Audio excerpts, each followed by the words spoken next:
Bon, vous voulez que je vous raconte comment ça s'est passé cette histoire? Alors, d'abord arrivé sur un 1100 ZZR, si ma mémoire est bonne, direction le Castellet, pendant que Bob Filler conduisait le camion qui transportait la Satanic Machine sur laquelle j'allais tenter ce premier record du monde. Direction les Bouches-du-Rhône, le Castellet, regardez l'entrée de l'ancien circuit, oh, ça fait plaisir de voir ces images, l'ancienne ligne droite des stands. Alors évidemment, la combinaison qui va bien, ignifugée, etc. Pour commencer à préparer tout ça, vérification des consignes de sécurité, on avait pas mal de moyens. Évidemment, j'avais envie qu'on filme la voiture sous toutes les coutures, et un hélicoptère c'était formidable pour ça. Et ça permet surtout de regarder encore la vieille infrastructure du circuit. Alors côté voiture maintenant, Satanic Machine, 30 000 chevaux, ça marche au peroxyde d'hydrogène, un équivalent du TNT, explosif, catalyseur de fusée, enfin bon, c'était quand même une voiture insensée. Des petites caméras partout, à l'intérieur comme à l'extérieur. Là évidemment, l'homme d'image voulait être sûr que la voiture serait bien filmée. Alain Bourg, le cascadeur moto, était là. Bob préparait soigneusement, minutieusement l'auto. Mes copains les Hells Angels aussi étaient venus m'encourager pour cette première tentative de record importante. Et là, ça devenait sérieux tout d'un coup. Direction la piste, la ligne droite des stands du Castellet. C'était mythique pour moi de pouvoir tenter ça sur une piste pareille, où j'avais apprécié évidemment le bol d'or et toutes ces grandes compétitions. C'était un moment immense, on était en 1995, le 1er mai, je m'en souviendrai toujours. Beaucoup de concentration, ça grouillait de monde, inoubliable. Peur du danger?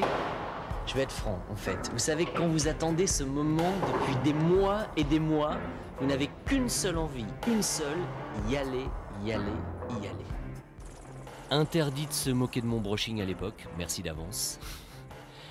Et puis là, c'est vrai que les choses devenaient sérieuses. La piste est très étroite, il fallait pas se louper parce que 2-3 degrés à gauche ou à droite à cette allure-là, c'était le mur assuré. Et je faisais très attention à ça. Pascal me disait va bien droit, va bien droit. On amenait le peroxyde d'hydrogène pour le mettre dans la voiture au dernier moment, parce que c'est un produit évidemment volatile, extrêmement dangereux.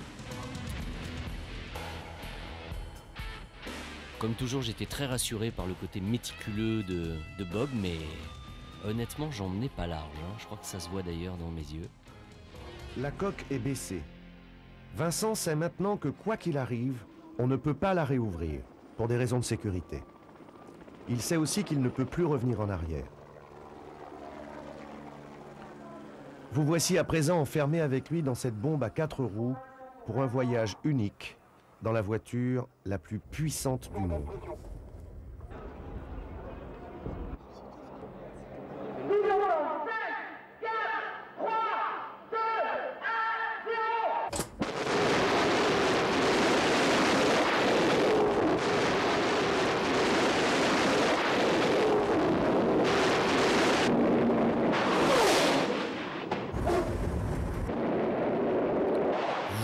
Qu'est-ce que ça pousse quand même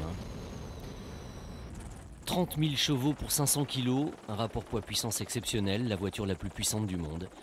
La Rocket Car Satanic Machine. Quel souvenir. Le Castellet comme ça, c'est incroyable. Alors là je faisais ouh, des gens, beaucoup m'ont dit en voyant ces images, mais comment tu savais que tu avais battu le record? J'en savais rien, j'étais simplement content d'être en vie en fait.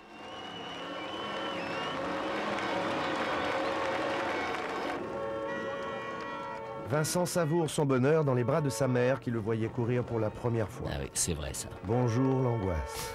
La pauvre. En 2 secondes et 2 dixièmes, Vincent Perrault a parcouru, départ arrêté, 250 mètres et il a atteint la vitesse de 375 km/h, un record du monde. Jamais j'étais allé aussi vite et jamais je m'étais rendu compte à quel point ça transporte, à quel point ça pousse. Et il y a un très court laps de temps où on sait plus ce qui se passe vraiment.